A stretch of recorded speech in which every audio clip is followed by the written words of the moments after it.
Sa gitna ng kanyang pinagdadaanan, muling nagbahagi si Kris Aquino ng kanyang kalagayan sa publiko, at inamin na kailangan niyang sumailalim sa physical therapy dahil sa sobrang pagpayat ng kanyang mga binti.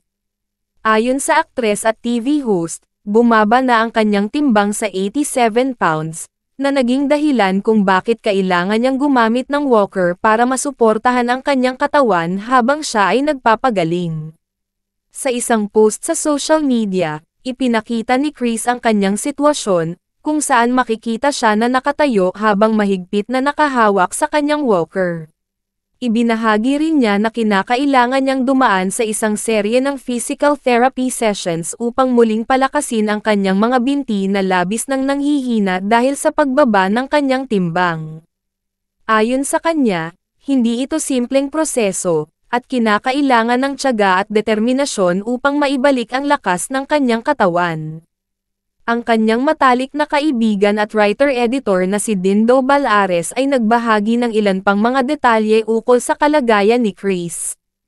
Ipinahayag ni Balares ang hirap na nararanasan ni Kris sa bawat therapy session.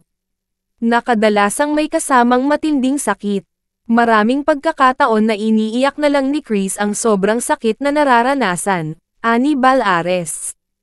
Ngunit sa kabila ng sakit at hirap, hindi nawawala ang determinasyon ni Kris na ipagpatuloy ang kanyang laban sa kalusugan. Bago siya sumailalim sa isa pang medical procedure sa Makati Medical Center, nagbitiw pa si Kris ng mga salitang, #tuloy-ang-laban, na lalong nagbigay ng inspirasyon sa kanyang mga tagahanga at sumusuporta sa kanya. Bukod sa mga hamon na kinakaharap niya sa kanyang personal na kalusugan, pinakita rin ni Kris ang kanyang patuloy na malasakit sa kapwa. Nais sana ni Kris na makilahok sa mga relief operations para sa mga nasalanta ng Super Typhoon Christine, ngunit kinailangan niyang ipagpaliban ito dahil sa kanyang kinakailangang medical procedure. Ayon kay Balares, kahit sa kabila ng mga pagsubok na kinakaharap ni Kris, palagi siyang may panahon at pag-aalala para sa iba. Kahit marami na siyang pinagdadaanan, hindi nawawala ang kanyang pakikiramay at malasakit sa kapwa, ani Balares. Hindi ito ang unang pagkakataon na ipinakita ni Kris ang kanyang lakas at determinasyon sa harap ng matitinding pagsubok. Kilala siya hindi lamang bilang anak ng mga yumaong bayani ng bansa, Pangulong Cory Aquino at Ninoy Aquino, kundi bilang isang individual na patuloy na lumalaban para sa kanyang kalusugan at kapakanan ng kanyang pamilya.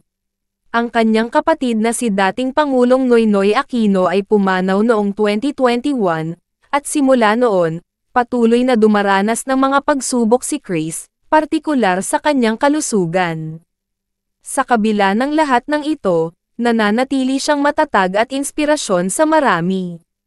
Marami ang humahanga sa kanyang lakas ng loob at pananampalataya sa kabila ng kanyang mga pinagdadaanan.